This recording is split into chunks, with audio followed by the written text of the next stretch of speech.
just realised this is the worst lighting I could have potentially sat in today. Now I have to get up and try and find some better lighting because that's horrendous, isn't it, with the things behind me? Oh, there we go. Except if I go this way now, you can see how pale I look. So I'll just go this way instead. Oh, that's better. Better lighting. Hello. All right. Thanks for joining. It's still not great lighting, is it? I still don't look great, do I? Let me just clean this screen a bit. No, not helping. All good. Thanks for joining. I thought I would jump on, and last week was very blurry. I was very drugged up. Oh, thank you. So I thought I'd just go through sort of the surgery, that post little bit. Oh, my lung. So annoying. How recovery's going, and then results as well. Thanks. It definitely helps being fit and healthy before a surgery to then recover well, right? So I don't know why I did it this way today and didn't actually go and sit down and put a tripod up because now my arm's going to get sore. Anyway, on top of this, and I think you guys saw my story this morning, this bruise, which doesn't look that bad there. Oh, you can't really see it. Because I have to put an artery line in. I've got shoulder pain. You get post-shoulder pain from surgery. My lung is collapsed. So when I was in... Let's go back. So what's today? Today is Monday, the 2nd of June, 2025. So I had my surgery on Wednesday last week. Oh my God, see, my arm is getting sore. This is such a bad idea. Wednesday last week. So I had to do bowel prep. As you guys probably saw in my stories, but I don't think I saved that actually. So last Tuesday, I had to fast from 7 a.m. I had eggs on toast for breakfast last Tuesday, and then I had to fast from Tuesday. And then Tuesday night I had to do the bowel prep, that horrible drink. I had to take my first dose at 5:30. Thank you, Georgia. Nice to see you. I had to take my first dose at 5:30 and then my second dose at 8:30. And it was horrendous. I actually brought a couple of the bits up because I just hate that bowel prep, which isn't great considering I have to do it for the freaking rest of my life. So that was Tuesday. And on Tuesday I was just doing a little bit of work here. And Chris said he had to go and have a meeting at Tullamarine. Sorry, I'm going to have to keep taking massive breaths because my lung is still collapsed. So you just have to bear with me. Yeah, he's like, I've got to go do a meeting at Tullamarine. I was like, okay, no worries. Anyway, he comes back. He's like, I found this person struggling on the street, and my best friend in the whole entire world had flown from Brisbane to be with me, and Lana walked in the door. Oh my God, I burst into tears. Because I have been quite anxious and, worried about the surgery and that I was going to be by myself in hospital, and it was just beautiful. So she spent the whole of Tuesday with me. It was just so beautiful. We sat and chatted at night time. I cooked them all dinner and watched them eat whilst doing bowel prep.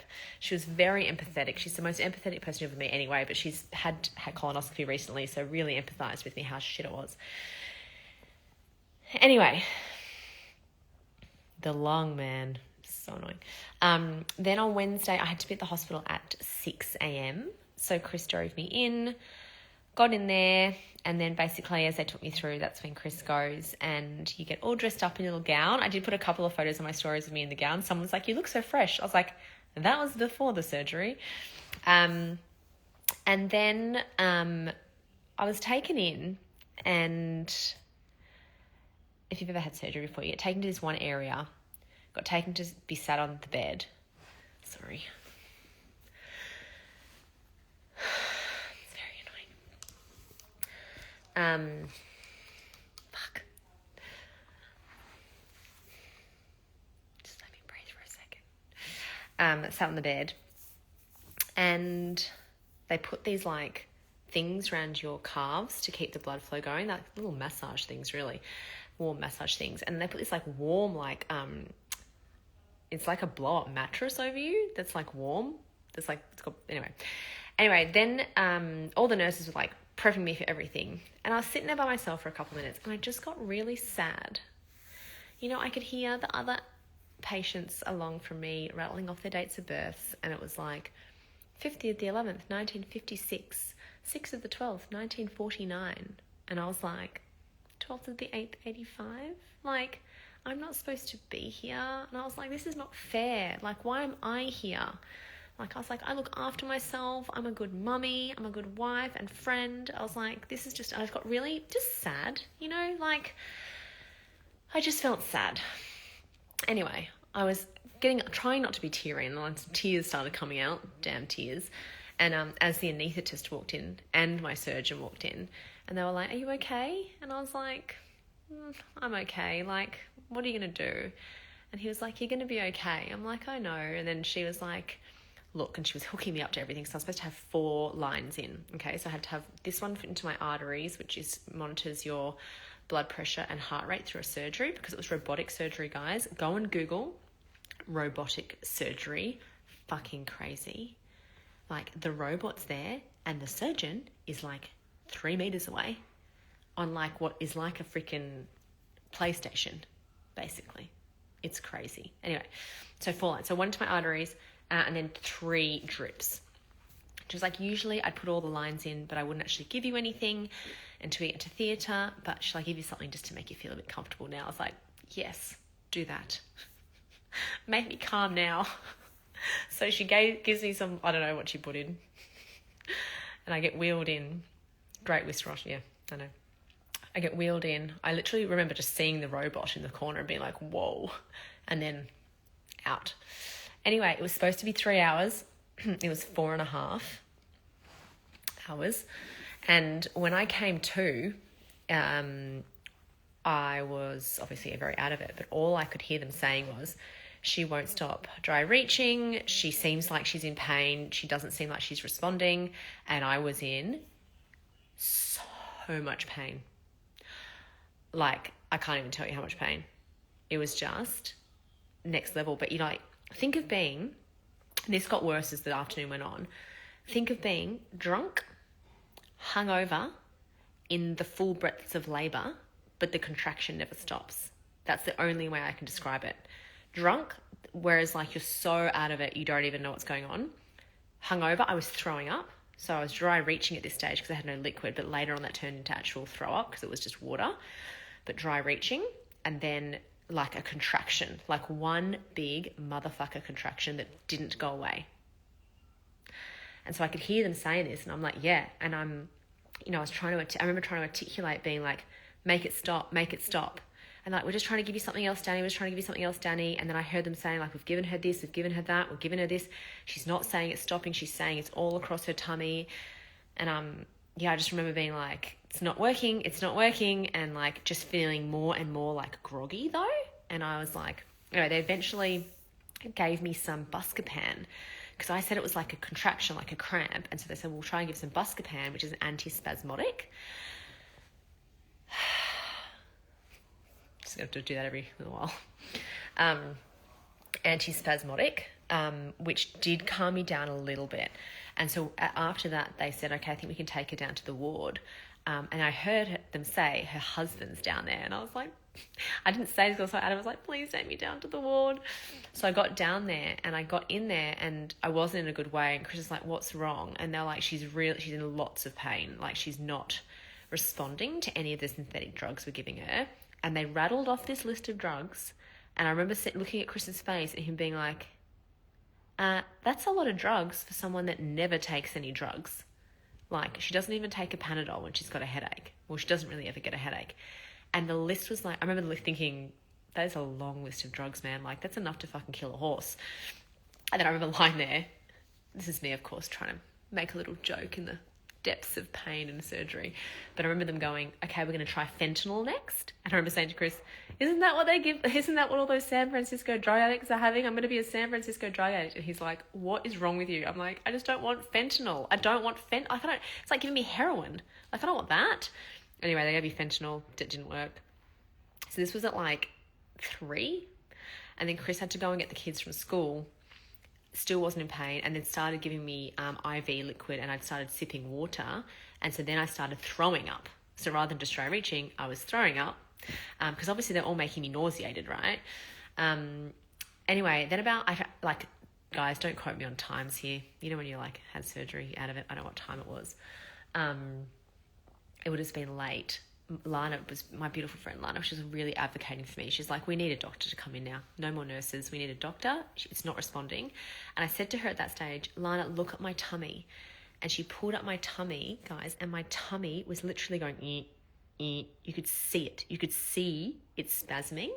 And she was like, oh my God, your tummy. I'm like, I know, I'm in so much pain. Like my whole tummy. I was like, it's not the incisions. It's my whole tummy is cramping. And she was looking at it. She was like, oh my God, it's like moving, like full moving. And I was like, yeah, and it's going all through my back. And then she was like, we need a doctor. And so then when I got an ICU doctor, and he was so cool. He like walked in straight away. He's like, I'm Dave. He's like, what's going on? And they're like, she's not responding to any synthetic drugs. He's like, right, go get her some morphine. Let's go. Let's do this. And I was like, morphine, that sounds good. Let's do that. And he just literally went out, got the injection, walked in with it literally in his mouth like this. He was so funny. I loved Dave. He wasn't doctor or anything. I mean, he was. He called himself Dave. And he was like, let's go. Had the injection, stabbed it in my arm, gave me the anti-nausea in my IV drip. And he was like, that'll sort you out. He was like, you should be fine now. And I was like, okay. Literally, 10 to 15 minutes later, I was like, Dave, lifesaver. Why the fuck did it take 5 million nurses, 4 million drugs, and 6 hours for someone to give me fucking morphine? Anyway, finally felt fine. And then my surgeon came in about 9. He was like, I hear you've had some morphine and you're feeling way better. I was like, he's like, yeah, I heard you had a really bad trot. I'm like, a bad trot? I was like, I don't wish that upon... I said to one of the nurses at one stage, you need to re-knock me out. Like you have to knock me out. Like you need to put me back under general anesthetic. I can't be doing this. It was just horrendous. Anyway. So I had this full conversation with my surgeon. He's like, from what I've seen in your notes now, he's like, it's like I did surgery with you just on Panadol and asleep. I was like, what? He's like, 2% of the population don't respond to synthetic drugs and you're one of them. Wonderful. Can we know that and note that in my file for next time I don't have to have synthetic drugs? So anyway, funnily enough, Mum also doesn't respond to synthetic drugs. Would have been great of her to tell me that beforehand. And just for the fun facts about Danny, I actually don't respond to caffeine either. So I don't drink coffee anyway. But coffee does nothing for me. I could have an espresso martini at 10 p.m. and I'd be asleep at 10:30. And then also, when I was in my early 20s and experimented with marijuana, also did nothing for me. So there you go. I remember doing like drag marijuana and being like, is it supposed to do something? And it didn't. So I am that 1% of people, 2% of people that these things don't happen. Anyway. Yes, no, the endone also did not work. And I had terrible pain in my C-section scar, which now makes sense. And also just vomited the whole time. So I was constantly being topped up with anti-nausea. Also makes sense. Anyway, that was that. So by that night, I was fine. So they gave me morphine then. Would have been at 8 o'clock. Lana left. I'm not sure what time she left, 9:30. Then they gave me morphine again at 1 a.m. and then morphine again at 6 a.m. with the anti-nausea. So I was feeling great. Wednesday night, I felt great. Apparently though, during that process of being in so much pain and not breathing properly, I've collapsed my lung. This is the problem. This is why the lung is collapsed. I haven't told you anything yet. No, Lydia, just told you horses. Anyway, so Wednesday night I actually felt great. And then Wednesday morning, I had some at 6 a.m. And then about Wednesday midday, the nurses changed over. Thursday midday. I had a beautiful nurse Thursday morning because I felt so good after the morphine Thursday morning. She helped me shower. Her name was Lily. If she's watching this, I love you. She's from England. She's from Kent. Thursday midday, the nurses changed over.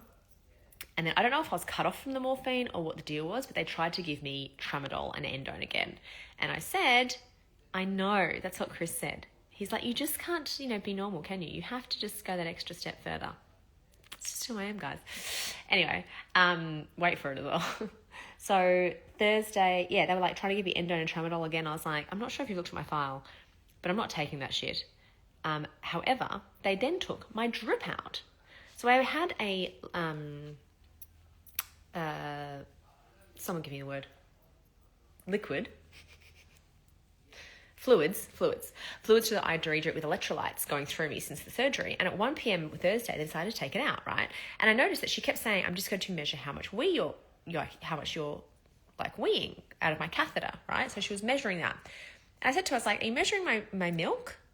Because I'm expressing like 600 mils, like I expressed 200 last night, IV fluids, thank you. 600, like I'm expressing still expressing milk. You should be really measuring that as well. And you've just taken my IV out. And I didn't really push it, but I was like, okay, this is weird. Anyway, by about 3 p.m. Thursday, and Chris had come to see me Thursday morning as well, so my cup was full. By 3 p.m. Thursday afternoon, I had the biggest headache again. I was nauseated and the pain was terrible. And she was like, well, you can take the tramadol or the endo. And I was like, I don't want those. She was like, well, you can take this. It's like a slow releasing one and some Panadol. I was like, you need to give me an anti-nausea though. And I was like, and you need to rehook me up to my IV fluids because I'm not getting any electrolytes and I'm expressing and I'm weeing. So you're not counting that, and I'm dehydrated and I'm lacking electrolytes right now. I was like, please just hook me back. She's like, I'm going to have to go and check. And I'm like, oh my God. Anyway, so she went and checked and she finally hooked me up to the IV fluids again. And I felt a little bit better, but like the pain was still bad. And I was like, oh my God. Anyway, I called Chris at like 6 and I was like, I just want to cuddle. And he's like, you're going to have to let me call you back at 7 when the kids are in bed, babe. I was like, okay, no worries. And so I was just like, went back to feeling sorry for myself. And I think this is the thing. I'm not good by myself. I'm an extrovert. On Wednesday, obviously I had Lana with me. Thursday morning, I had the nice nurse. I was on the morphine and Chris had come to see me. And by Thursday afternoon, I just was not doing well by myself. And I was just sad again. And I just didn't want to be there. Anyway, I was on my phone like this and it rang. And it was Chris at 7:06. I remember the time. And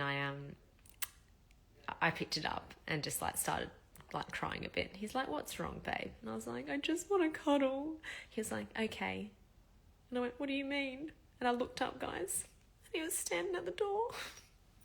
I was like, oh my God. He was standing at the door. He's just the most beautiful man. And he just, he's like, as soon as he said I need to cuddle, I was like, I had to go. So, he stayed until about 9, which is beautiful. And my cup was full. And, he said he talked to the doctor and it still was looking about Sunday to come home because I put myself a day behind with the pain and everything. And I was like, that's annoying. So anyway, Friday, similar thing happened. They wouldn't be giving me, he's such a good man. They wouldn't give me like any more morphine. They said if I wanted morphine, they'd have to go get the doctor again. And I was like, I also didn't want to keep going back on the morphine because then I thought I'd have to get off the morphine. So I was just trying to kind of like push through. Anyway, my mum arrived at like 3 p.m. on Friday and I was a bit like teary again, and the doctor had come in also on Friday morning and he was like, you want to eat something, don't you? I was like, yes. And I farted, remember?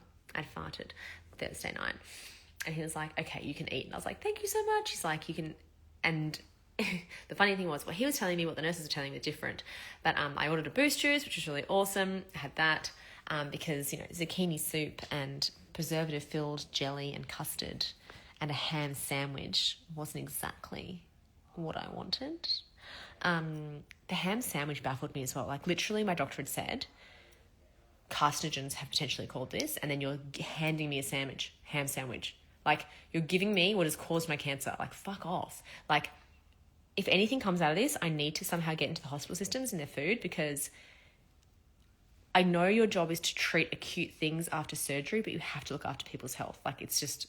Anyway, so I'd eaten and I was a bit sorry for myself as well. And he was like, you okay? I was like, yes, I just want to eat. And he was like, he's a really funny surgeon. I love him.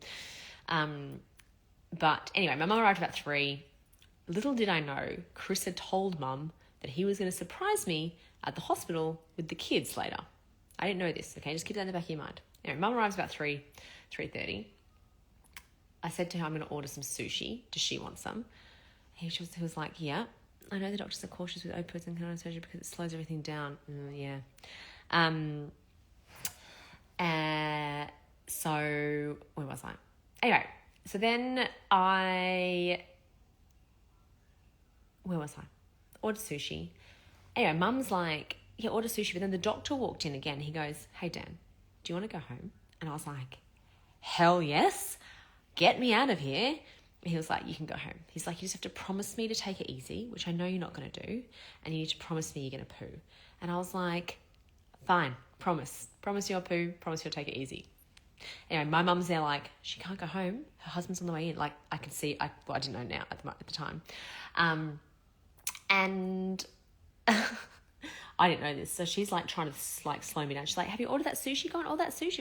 Eat the sushi, take your time. Like, anyway, I am literally about to get up to walk out and Chris walks in with the kids. And I was like, what are you doing? I was like, I'm coming to surprise you. Anyway, he turned up. Anyway, I got to go home. It was really hard. Friday night was really hard. Sleeping was really hard. Getting up is really hard. Getting up is still really hard. And the lung is really annoying. So yeah, before they left, they did my check. So like you've got a collapsed lung because you haven't breathed properly from when you were in pain. So you need to take slow, deep breaths and go for walks and like inhale and like really fill your lungs, apparently. Otherwise you can give yourself pneumonia. So Chris also had this after his lung surgery, but that was obviously more likely to happen because he had lung surgery. And then I've got, the 4 incisions. But then the weird thing about this surgery, right, and I've probably seen it, you probably don't want to see. There's 4 incisions on my left side, but they've taken my right bowel. So right hemicolectomy is what it's called. And they've taken the attachment to my small intestine. So at the bottom of my large intestine where it attaches to your small intestine down here.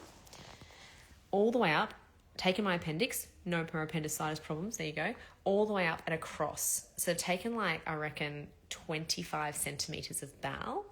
I would love that a budget based on wages or working conditions first. Oh my God. But I just don't think it has to be that expensive, Hannah, though. That's the thing. I reckon we can do better. Anyway, I reckon we can do better. Wages for sure. My God. But yeah, they're taking about 25 centimetres of my large intestine, because what they have to do is take the tumour and then they take the surrounding lymph nodes and then the blood supply to the lymph nodes, because that's where the cancer would have gone, through the blood supply. So they take all of that and then they've reattached my large intestine now up here to my small intestine down there. How crazy. Because your appendix is attached to your large bowel. So your appendix actually has no function. So let me see if I can draw a little picture. Let me draw a picture for you. How are we going to do this? Okay, ready? So they've taken, so here's your small bowel. Can you see this? And then it attaches here to your large bowel. And then it goes large bowel, goes like this, and then it comes out your bum, right? Poo. Your appendix sits like here. It actually has no function, right? It actually just, the reason people get appendicitis is because food gets stuck in here and then it gets inflamed and then you get an infection. So he's taken all this, the tumour was here. He's taken all this, can you see that? All around to there. So he's taken all that and then he's reconnected to my small intestine. I mean, that's the worst small intestine drawing you've ever seen in your life. But he's reconnected this large bowel to this small bowel here. Isn't that fucking crazy? How good is my drawing? So your appendix actually has no function. So that obviously it's because it's connected. They take the whole thing. Oh, no worries. Oh my God, I'm so sorry. Do you poo quicker? I don't know. So this is the thing. So I had to be on liquids and I had to be on thicker liquids. Then I'm now on light, low fiber. So I'm not allowed veggies, fruit. So I'm allowed potatoes with no skin, and meat and cheese and yogurt. I can have a yogurt this afternoon, a protein shake. But they said for the first week, your bowels are going to be, I'm sorry, this is so much information, but I'm a sharer, loose and explosive. You're welcome. They have been loose and explosive. It's like doing bowel prep, but it's not just liquid. It's horrible, isn't it? Yeah. So, yeah, I don't know.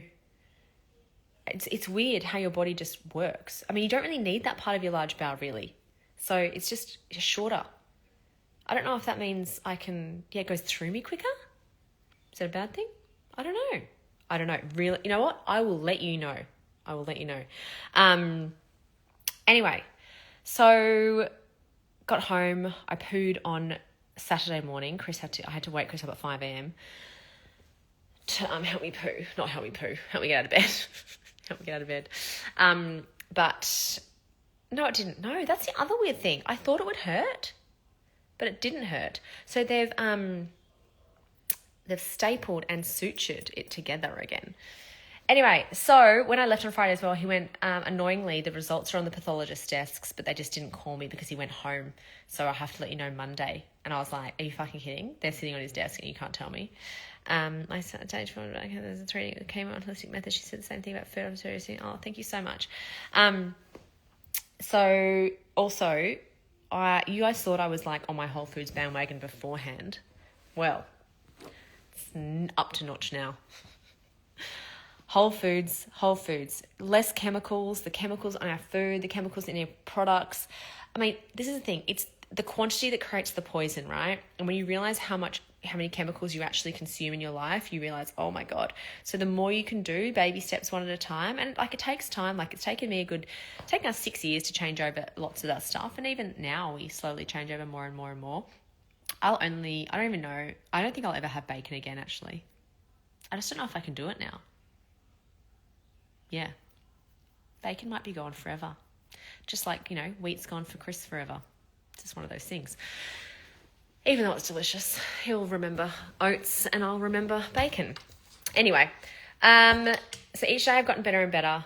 I'm on Nurofen Panadol now during the day, and at night I am taking a Palexia because it is really sore getting in and out of bed, and I just want a good night's sleep, even though London's been waking up. But she was also straight back on my boob, which is really nice. The lung is really annoying. And yes, last night I bent over bad, like I was trying to help clean up and pick up toys after I made roast dinner. And Chris is like, can you please fucking sit down? And I should have, because when I leaned over to pick up toys, something is not okay in there. Because obviously I've had surgery. So I think I mushed something. Anyway, it didn't feel good. It doesn't feel good. So yeah, just trying to take it a bit easier. I have gone 2 small walks. Anyway, I know you're all dying to know where we're at from here. So, basically from here it had to go get biopsy. The lymph nodes went and got biopsied. And what was going to happen is it was either going to come back at stage 2, which means it hasn't spread to the lymph nodes, or stage 3, which means it had spread to the lymph nodes, and stage 3 would have meant chemotherapy. And it would have meant that I would have missed out on my 40th birthday trip to Mykonos in September, which I have been planning for years. And I would have had to stop breastfeeding London, which would absolutely have broken my heart. I only breastfed Harper exclusively for 3 months, and then morning and night till 6 months. And I really didn't enjoy it. And I wasn't really able to breastfeed the twins. So I expressed for 6 weeks. So that I felt like I kind of got robbed from, twins robs you from a lot of experiences, although it gives you so much more than you get robbed from. And I always believe that about anything. But I really was really proud of the experience and how far with me in London I've got breastfeeding. So that would have really broken my heart having that taken away from me. So the doctor called this morning, and it is stage 2. Stage 2. So it's classified as a T3N0, which means it's a large tumour that has gone into my bowel wall. So it potentially could have gone to the lymph nodes, but it is not in any lymph nodes. So it is in low lymph nodes. It is stage 2. Yeah, there was a lot of tears. He called right as Chris had literally just got off a call. Oh my God, when the number came off my phone, I was so nervous. And he did the whole how are you feeling? And I was like, just tell me what it is. So what that means now though is a couple of things. It means thank you. It means I do have to have 6 monthly colonoscopies and CT scans, because it potentially could come back, but it's not going to come back. This fucking thing is gone forever. Yeah, so stage 2. So 6 monthly colonoscopies and CT scans for 3 years, then yearly for 5 years. And then if I have no cancer come back in 5 years, I'm cancer free. So my 45th birthday, we'll be having another big party. So who's coming? So yeah, 6 monthly colonoscopies, CT scans and blood tests, then for 3 years, and then yearly. And then at the 5-year mark, you're classified as cancer free. However, he did say, I was like, oh God, here we go. He said, so yes, I can keep breeding breasts, London. I was like, I literally saw London. I was like, should we try for 2 years? I just said a year, but let's try and do for 2 years. No one was ever going to miss this with me. But you know what as well? I was just manifesting it. Like on my walk earlier with London, I was like, it's stage 2. I don't even know why I'm even worrying about it. But I even said to myself, you know what? If stage 3, you just do whatever you do, right? You just, I'm so glad to hear with you as well. You just deal with all the news, you deal with it as it comes. So stage 2, he did say though, are you ready? Yes, well, couple of things about that. So number 1, he's like, you are lucky that you came in now because it is this close to being stage 3 because it was gone right through the bowel wall. Okay, so because it was a T3, it's quite a big tumor. So lucky. Guys, listen to your bodies. Imagine if I had waited a few more weeks. Okay, so go and get checked. If you think anything's wrong, just go. Don't ever feel stupid. Just go in and be like, hey, I'm not feeling right. Can you please test me? Okay, I just want to know that something doesn't feel right. I know something's not right. So please go and get tested, okay? No, there was never going to be another option. Had to be the option. Like, fuck me. I've planned this fucking trip to Mykonos for years. There was no other option. So I'm stage 2A. So, however, he said they test 3 genes when they send off the tumor. 2 of the genes that have come back have potential hereditary elements. So he was like, please ask your parents if they have Lynch syndrome or have anything in Lynch syndrome in their family. Both my parents, literally, I spoke to both of them afterwards. They're like, there's nothing in our family, Danny. Nothing. No cancer, no Lynch syndrome, nothing. He's like, there's one more gene to test. He's like, and if this gene comes back, it'll either come back saying it's hereditary, which then somewhere along the line, someone's having an affair or something, and someone's lying. Or I have mutated this myself, a new mutation. Fuck that. That's when Chris went, why do you have to just do everything a little bit better? Just mutating my own cancers. So potentially mutated myself, new gene mutation. So also, anyway, not good for the kids, unfortunately. I have to go to the Peter Mac Family Clinic, did he call it? I'm totally got that wrong. Family Clinic, Family Genetic Clinic at Peter Mac. Oh my God, it keeps catching, man. Because the kids now, I'm like, how paranoid am I going to be about these kids now? Freaking, they have a bowel issue, I'm in there. They're getting freaking colonoscopies from the age of 20. Sorry, kids. Yes. So that's a bit scary, freaky, weird. He was like, yeah. So new mutation, potentially, because my parents are telling me it's not hereditary. But look, I would say potentially they are. Anyway, were my inflammatory markers up? No, they weren't. Working through stage 2 breast cancer as, oh gosh. Yes, that's the family. That's it. That's Gene Center. Thank you, Tasha. That's it. I've mentioned to you, had a moment when I was like, right, I've had chemo. Yeah. Just do all the things. Do the things. Also, there's genetic component. Totally. Well, this is what he was saying about the new genetic mutation. Is that from our childhood?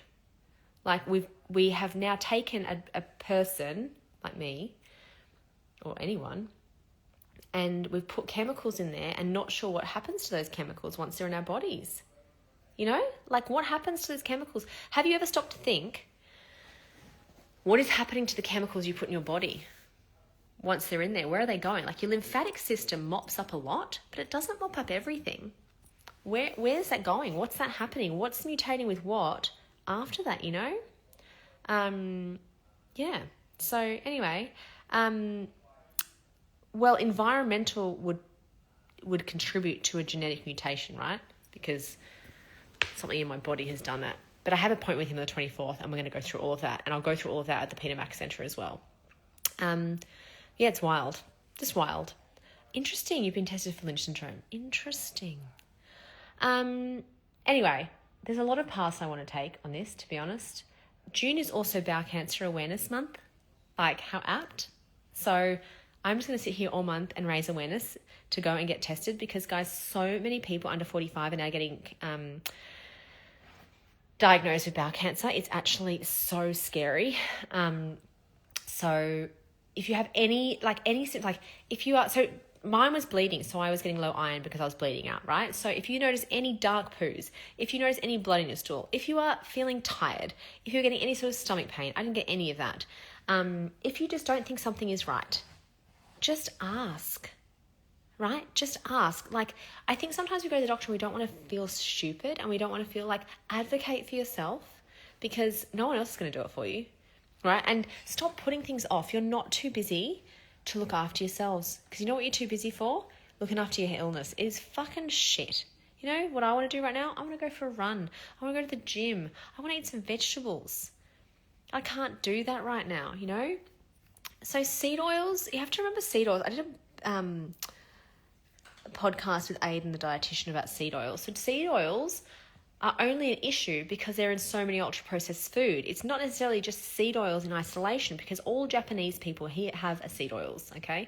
So it's not necessarily the seed oils, because most ultra-processed food contains seed oils. So because people eat too many ultra-processed food, their percentage of seed oil intake is raised, okay? So if you actually have less ultra-processed food and more whole foods, a little bit of sesame oil every now and then, or a little bit of vegetable oil every now and then, isn't actually that bad. Just like a little bit of emulsifiers isn't that bad if you have it in one thing once every 3 days.